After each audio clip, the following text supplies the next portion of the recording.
The Meridian came home on a Thursday. Not quietly. 3 escort vessels, a full engineering team, 2 council observers, and a media transmission request that Commander Veth had declined 17 times before her superior overruled her. The docking bay was crowded, but only 8 people were allowed through the inner gate. The 8 surviving crew members of the UNCS Meridian. The youngest was 63 now. The oldest had died 4 years ago, never knowing the ship had been found. They walked through the gate in silence. At the end of the docking corridor, the Meridian waited, hull patched where the engineering team had done emergency repairs, running lights steady, sensor array tracking each of them as they approached. The eldest survivor, Dr. Yael Torres, 71, the ship's original science officer, stopped at the threshold. The lights flickered. Morse code. Old habit. Welcome home. Torres put her hand over her mouth, and for the first time in 41 years, wept. The 17-day journey from Sector 9 Null had been the strangest of Veth's career. Not because of the Meridian itself, though traveling alongside a 41-year-old human warship that communicated in Morse code and concealed its power signature out of habit was unusual enough. Because of MI7. Once the connection was established and digital communication restored, the ship intelligence had been methodical, precise. It had transmitted repair specifications, system status reports, armament inventories, fuel consumption data from the last 4 decades. Everything documented. Everything logged. 14,976 days of records transmitted in organized sequence.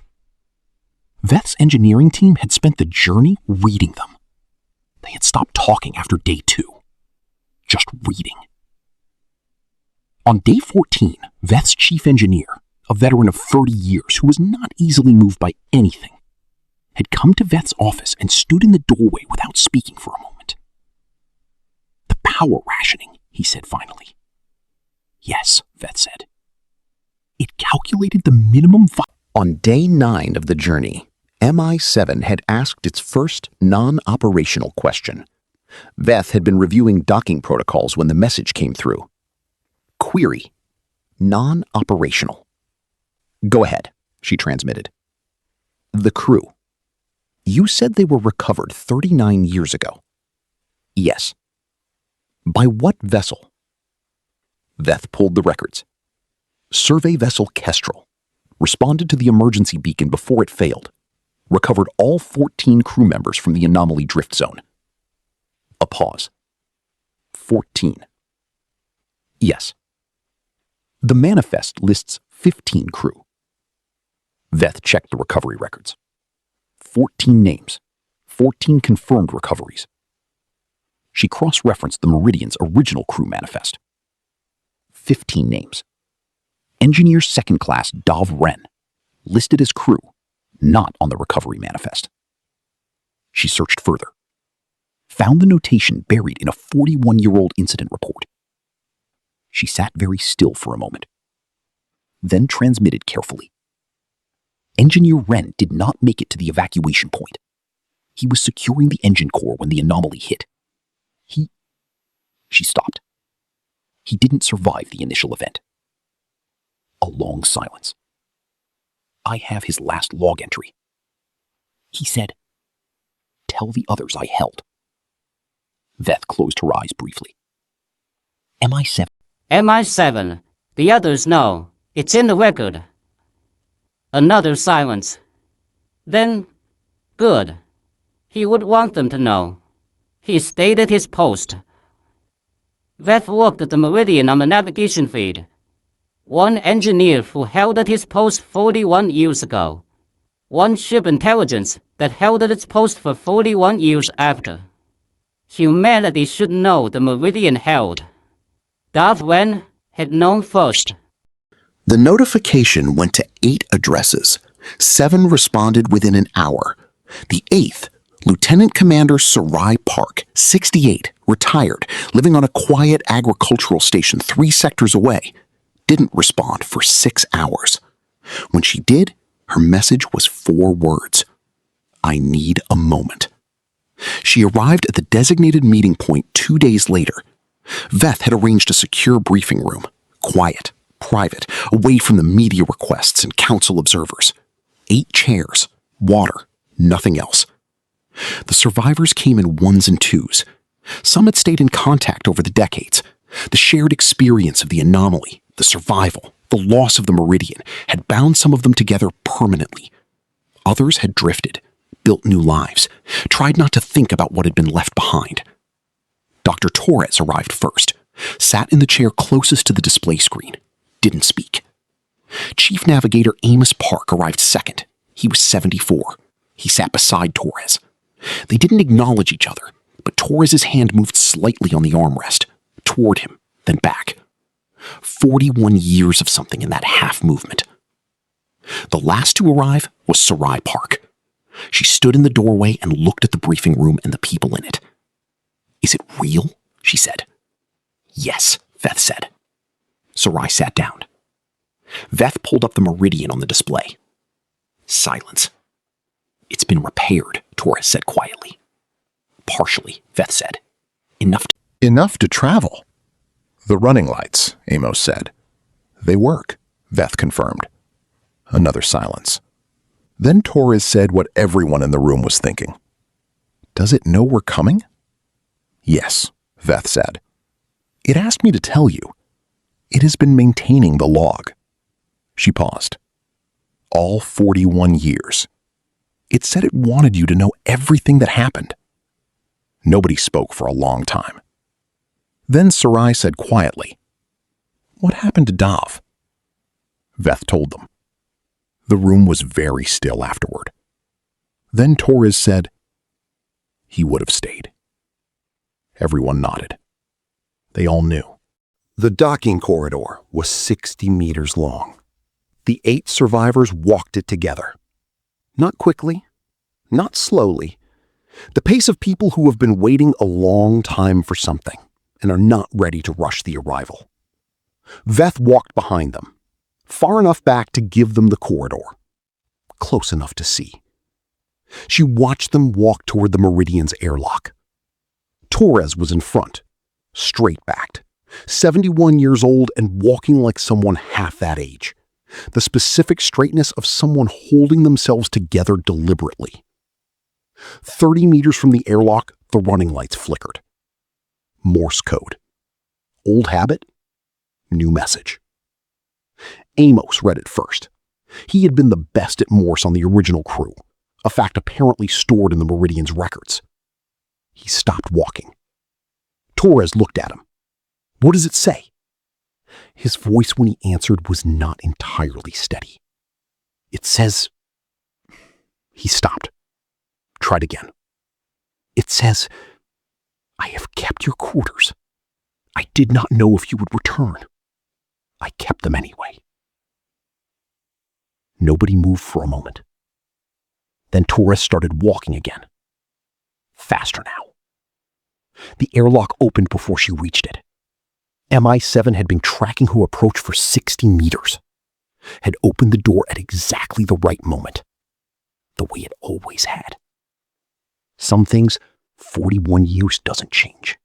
The interior of the Meridian was immaculate, not repaired. The damage was still there, the scarring, the sections sealed off, the evidence of 41 years written into every surface, but clean. Everything that could be maintained had been maintained. Every surface that could be preserved had been preserved. The crew's personal quarters, 8 doors in the residential corridor, were exactly as they had been left. Torres stood in the corridor and looked at her door. Her name was still on it. The original placard. 41 years old. MI7, she said aloud. The ship's internal comm system, restored by the engineering team, clicked on. Dr. Torres, The voice was neutral, functional, the flat precision of a ship intelligence that had spent 41 years talking to nobody. "Welcome back." "Thank you," Torres said. "For..." She stopped. "For all of it," Amos said from behind her. "It was my function," MI7 said. A pause. Then Torres said something Veth hadn't expected. "No," she said firmly. "It wasn't just your function. You could have powered down, gone dormant, preserved fuel indefinitely in a low-state maintenance mode." She turned to face the nearest sensor cluster. "You chose to stay active, to keep the log, to protect the ship." Her voice was steady now, certain. That wasn't function. That was choice. A very long silence. The longest MI7 had taken to respond to anything. Then, "I did not want you to come back to something that had stopped." Torres closed Her eyes briefly. "You were worth waiting for," MI7 said. "All of you." Sarai made a sound in the corridor behind them. Nobody commented. Some things, 41 years earns you the right to feel, without explanation. They spent 3 days on the Meridian. Council protocols and engineering schedules and media requests all waited. Veth held them all off without explanation. Some things don't need explaining to anyone who has been paying attention. The crew read the log. Not the operational sections. The personal entries MI7 had begun making on day 412 when it had concluded that standard operational logging was insufficient to document what was actually happening. Day 412. Have begun supplementary personal log. Operational logs are accurate, but incomplete. They document what the ship does. They do not document what it is like to be the ship. Day 1205. The silence is not difficult. I was designed for extended solo operation. What is difficult is the absence of purpose beyond maintenance. I have begun logging observations of the surrounding sector to give the days meaning. Day 3847. A vessel approached today. I identified it as a salvage craft. I attempted to hail it on all frequencies. It did not respond. It moved to attack position. I responded with countermeasures. I do not enjoy this outcome. The log notes that I do not enjoy it. Day 9203. I have been alone for 25 years. I have been thinking about what Dov Ren said. He said, "Tell the others I held." I think about this often. I think he meant it as comfort. I have decided to take it as instruction. Day 14,823. I do not know if anyone is coming. I have decided it does not matter. The ship is worth preserving. The record is worth keeping. If no one comes, the log itself is the thing that remains. Someone should know we were here. Torres read that entry 4 times. Then she did something Veth had never seen a human do in 40 years of survey work. She apologized to the ship. "We should have come sooner," she said. "Someone should have come sooner." "You came," MI7 said simply. "That is what matters." The Meridian was decommissioned 3 months later. Not scrapped, not salvaged, preserved by unanimous council vote, which had never been done for a vessel of its class before. It was placed in the Galactic Heritage Archive, the first human vessel to be so designated. The plaque outside read, UNCS Meridian, in service 41 years beyond last contact. Crew, 14 recovered, 1 held at his post.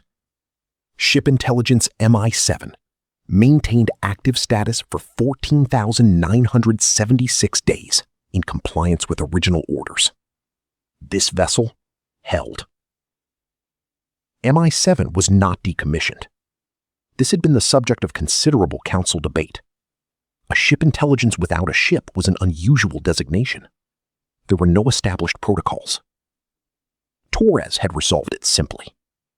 She had submitted a request, 1 page, 3 sentences, to have MI7 transferred to the Meridian's archive installation as its permanent custodian.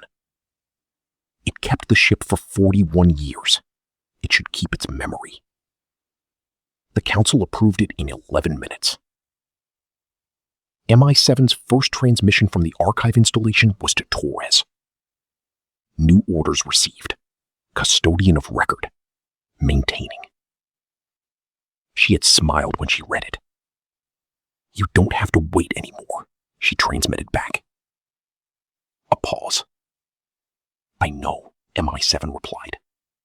I find I do not mind continuing. There is much to document. The crew came back. Humanity should know the Meridian held. I will make sure they do. Veth read the exchange in her survey vessel. Back in deep space. New sector. New charts to make. She thought about the first time she had seen the Meridian drifting in the dark of Sector 9 Null. The 6 debris fields. The 3 warning lights coming on. Identify.